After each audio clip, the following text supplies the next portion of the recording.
일상의 작은 순간들을 말랑말랑하게 말랑말랑 라디오.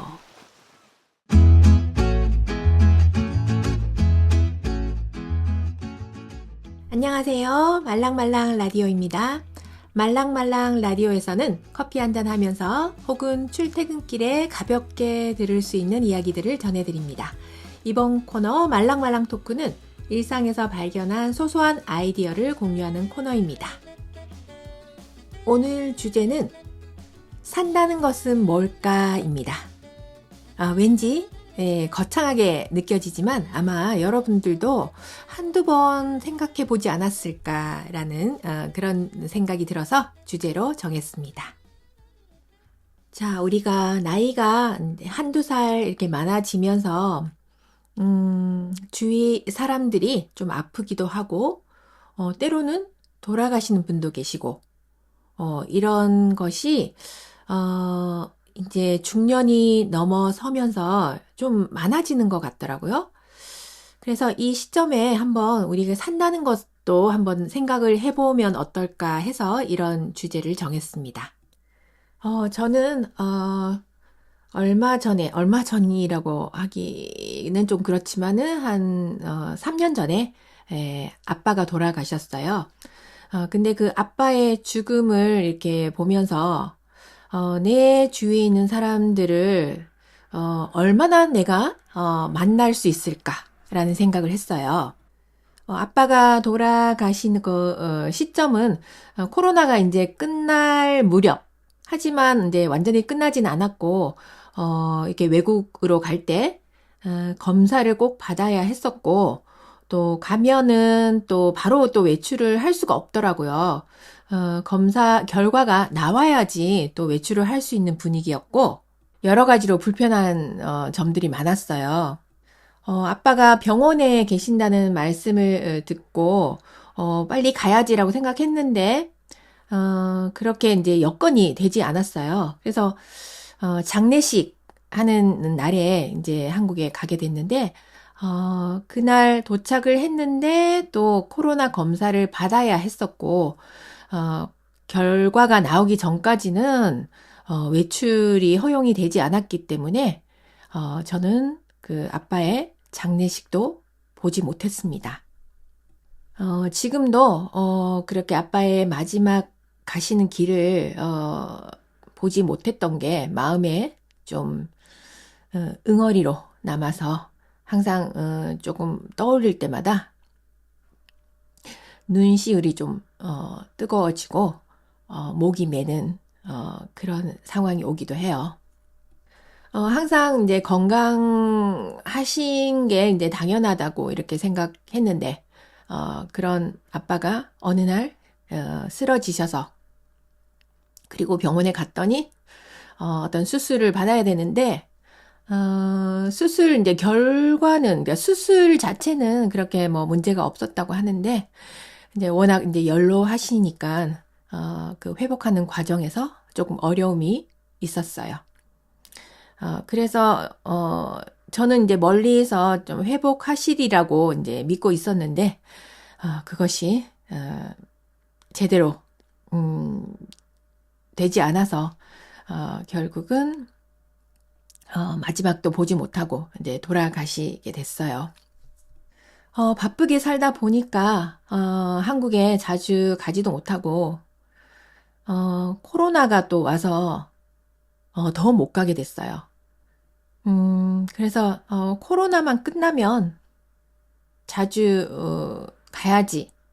그리고 뭐 이것저것 하고 싶은 것도 많았었고 또 부모님이 이제 나이가 점점 들고 계시니까 부모님과의 시간도 많이 보내야지라고 생각했던 게 참 그죠.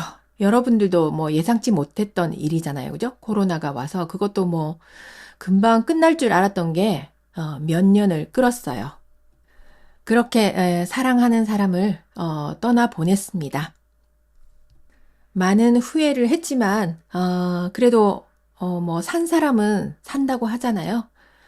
그런 아빠가 좋은 곳에 가셨을 것이다 라는 생각을 하면서 그래도 아픈 마음, 후회되는 마음을 접었어요. 저희 아빠는 뭐 그렇게 이렇게 다정다감한 사람은 아니셨어요. 하지만 뭐 굉장히 제가 이제 삼형제인데 그 언니가 있고 그다음에 밑에 남동생이 있어요. 근데 굉장히 아빠가 이제 저를 굉장히 귀여워해 주셨던 걸로 기억을 하고 있어요. 저는 그런 아빠에게 어떤 보답을 잘 못하고 살았지만, 그래도 뭐, 아빠는 부모님이시니까, 그죠? 저의 부모니까, 부모는 내리사랑이라고 하잖아요.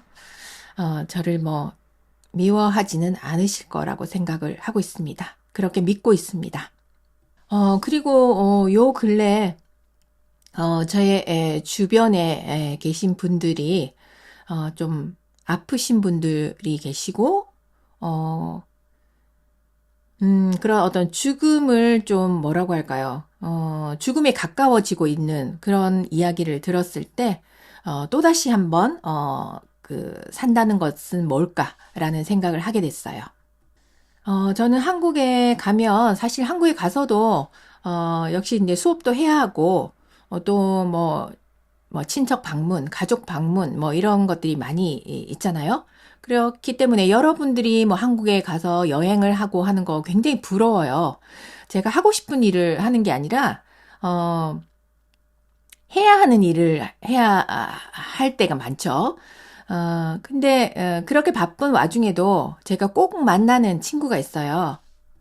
저의 몇몇 안 되는 친구 중에 이제 하나인 대학 친구인데, 그 친구는, 그렇게 바빠도, 두세 번은 꼭 만나고 이제 일본으로 돌아오는데, 아, 그 친구가, 지난달에, 암 선고를 받게 됐어요.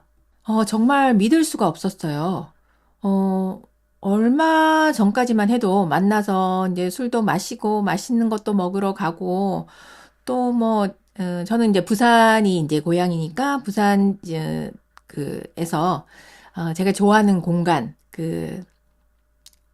바닷가 뭐 광안리 바닷가라든지 해운대 뭐 이런 데 가서 정말 깔깔거리면서 웃고 떠들고 그렇게 시간을 보냈었는데 하루아침에 암 환자가 돼버린 거예요. 유방암 3기라고 하더라고요. 유방암이 요즘 많이 걸린다고 하잖아요.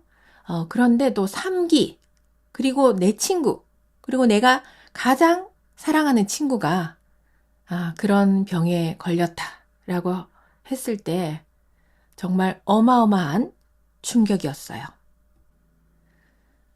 그 친구가 이제 전화가 와서, 그렇게 이제 병명을 이야기를 하면서, 3기다. 근데 3기, 4기는 이제, 말기에 가깝잖아요. 그렇게 말기에 가까우니까, 친구가 하는 말이 조금 자포자기한 그런 심정으로 이야기를 하더라고요. 이제 우리도 50대 후반으로 달리고 있고, 뭐, 살 만큼 살지 않았을까? 그러니까 이대로 가도 큰 후회는 없다라고 이야기를 하더라고요. 아, 누구나 이게 그 건강검진을 하면서 나쁜 것이 나올 때가 있잖아요. 저도 뭐 이렇게 정밀 검사를 요합니다. 뭐 이런 건강검진의 결과가 나왔을 때 그전에는 뭐 아프면 뭐 고치면 되는 거고, 그리고 또 많이 뭐 살았고, 즐겁게 후회 없이 살았다. 그래서 뭐 지금 어떻게 돼도 아마 큰 문제 없을 것이다. 라고 생각을 해도 그렇게 정밀 검사, 조직 검사를 요합니다라는 그런 결과가 나왔을 때는 굉장히 여러 가지를 생각을 하게 돼요. 내 주변 정리를 어떻게 해야 할까? 만약에 큰 병일 경우 어떻게 마무리를 할까? 뭐 이런 생각도 하게 되더라고요. 그렇게 어떤 구체적으로 어떤 생각을 이제 하게 되더라고요. 뭐 어디가 아프다라고 하면. 근데 친구도 어 사실 그전에는 뭐 우리가 살 만큼 살았으니까 문제가 없지 않았을까라고 이야기를 하지만 어, 정말 이제 유방암 3기라는 그런 병명이 주어졌잖아요. 그리고 나서는 얼마나 많은 생각을 했을까. 자포자기하는 그런 마음도 있었겠지만 또 살고자 하는 그런 욕망도 아마 컸으리라고 생각이 돼요. 저는 이제 친구의 절친이니까, 친구가 이렇게, 치료를 한다 하고, 그런 치료 계획서 같은 것도 이제 저한테 보내주고 해서, 그렇게 공유를 하고 있어요. 그리고 거의 매일, 전화를 하면서, 오늘은 이런, 치료를 받았고, 컨디션은 어떻다, 라고 이야기를 해주고, 저 또한 이제 그걸 듣고, 꼭 견뎌내기를 바란다라고 이야기를 하면서 많은 힘을 실어주려고 노력을 하고 있어요. 그렇게 항암 치료를 하면서 힘든 것도 많지만 그렇게 힘든 일이 있으면 더더욱 그 살고 싶은 욕망이 커지는 것 같더라고요. 그러니까 병원에서 하는 치료 이외에도 친구 스스로 여러 가지 이제 그 찾아보고 해서 또 다른 치료 기관에 가서 뭐 현대식 치료를 받는다든지 여러 가지 이제 노력을 하고 있어요. 처음에는 자포자기해서 이제 이만큼 살면 됐지라고 이야기를 했지만 요즘 굉장히 친구가 이제 살고자 하는 그런 어떤 희망을 가지고 노력하는 데에 대해서 저는 친구로서 굉장히 응원을 하고 있어요. 그리고 또 제 주위에 또 아픈 분이 계시는데, 네, 일본 친구의 남편분이 후두암 사기에 걸리셨어요. 어, 친구한테 그 이야기를 듣고 친구는 담담하게 이야기를 했지만 어떤 말을 건네야 할지 굉장히 듣는 내 쪽이 더 이렇게 충격을 받았던 것 같아요. 처음에는 후두암 사기니까 사실 이제 뭐 식도나 그런 것을 이제 뭐 제거를 한다든지 뭔가가 있어야 된다고 하더라고요. 그렇게 수술을 하게 되면 이제 말도 못하게 되고 먹는 것도 그렇게 자유롭지 못하게 된다고 하더라고요. 그래서 남편은 그런 수술을 하지 않겠다 하고 치료를 거부를 했어요, 처음에는. 하지만 가족들의 어떤 권유도 있었고 그리고 어떻게 될지 모르잖아요. 치료를 해서 물론 죽을 가능성도 있지만 그래도 우리가 희망을 버리지 않는다면 다시 또 살아서 또 주위의 사람, 사랑하는 사람들과 또 생활을 할 수 있는 가능성도 있잖아요. 그래서 결국은 치료를 하기로 결정을 했습니다. 그래서 굉장히 또 친구가 어려운 시간을 또 보내고 있어요. 이렇게 암 환자가 있는 그 집안에서는 물론 제일 힘든 건 이 환자분이시죠. 하지만 주위의 가족분들, 친구분들도 아마 굉장히 힘든 상황일 거예요. 특히 이제 가족분들 같은 경우에는 병원도 따라다녀야 되고 그 고통을 정말 바로 옆에서 지켜보셔야 되잖아요. 그래서 정말 얼마나 힘들까 정말 상상이 안 될 정도로 엄청날 거라고 생각이 돼요. 그래도 살아가기 위해서 그렇게 열심히 투병을 하는 거 정말 박수 쳐드리고 정말 끝까지 응원을 해드리고 싶은 심정입니다. 그리고 또 한 분은 우리 학생분의 선배분이신데 그분도 지금 뭐 암 투병을 하고 계신다고 하더라고요. 그분은 이제 등산을 하시는 분인데 같은 동아리에 계시는 친구분들과 그런 후배들 같이 그분의 집에 가서 이제 좀 정리를 해드리고 한다고 가셨다고 하더라고요. 저는 이제 그 이야기를 들으면서, 그래도 이제 그분은 이제 지금 호스피스 병동에 계시는데, 그렇게 죽음을 이제 곧 맞이하게 되지만, 정말 헛살지 않았다라는 생각이 들더라고요. 굉장히 행복한 사람이 아닐까. 그렇게 가족뿐만 아니라 주위 친구분들, 그리고 선후배 분들이, 집에 가서 그렇게 또 정리도 해주시고, 청소도 해주시고, 한다는 것을, 듣고는, 그분은 정말 잘 살아오신 게 아닐까 하는 마음이 들더라고요. 이렇게, 몇 분들의 어떤 그 투병 생활, 그런 것도 듣고, 또, 가까이 있는 가족이 이렇게 죽음을 맞이하는 것도, 어, 겪고, 이렇게 하면서, 정말 살아가야 한다는 거, 산다는 거는, 어떤 걸까라는 걸 다시 한번 생각을 하게 됐어요. 우리 주위에는 다시 태어나는 생명도 있지만, 우리 하루하루가 이렇게 시간을 보낸다는 거는 점점 죽음에 가까워지고 있는 거잖아요. 요즘은 어떻게 하면 잘 살아갈까? 보다는 어떻게 하면 잘 돌아가실까? 죽을까? 이런 생각을 해야 된다 하는 이야기도 많이 듣고 있어요. 일단은 우리 주위의 생활 같은 거 한번 돌아보면 좋을 것 같아요. 오늘 아침에도 아침 이제 식사를 하고 이제 좀 시간이 있어서 물건을 정리하고 청소를 하고 이렇게 했는데 아, 주위에 있는 그런 어떤 물건들 여러분 어떠세요? 많지 않으세요? 그런 것부터 먼저 좀 정리를 해야 되겠다.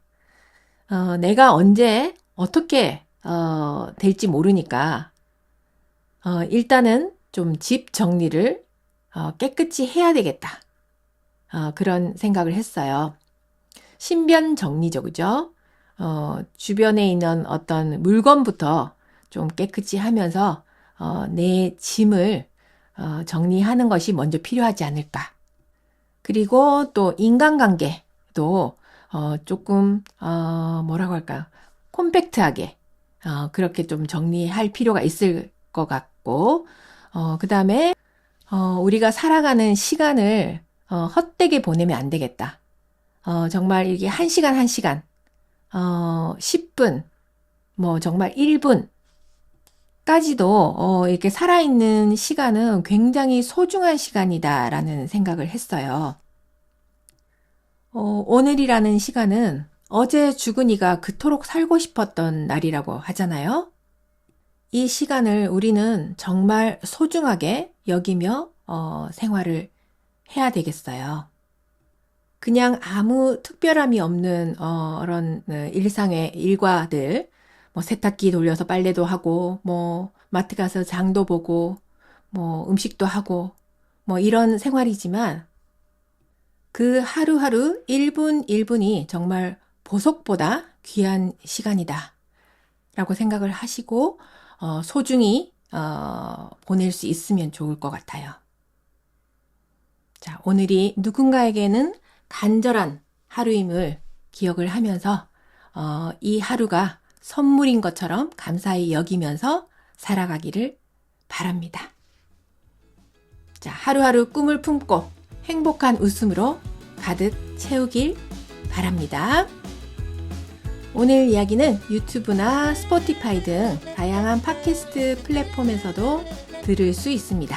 일상의 순간들을 나누는 제 인스타그램과 X도 한번 들러주시면 감사하겠습니다.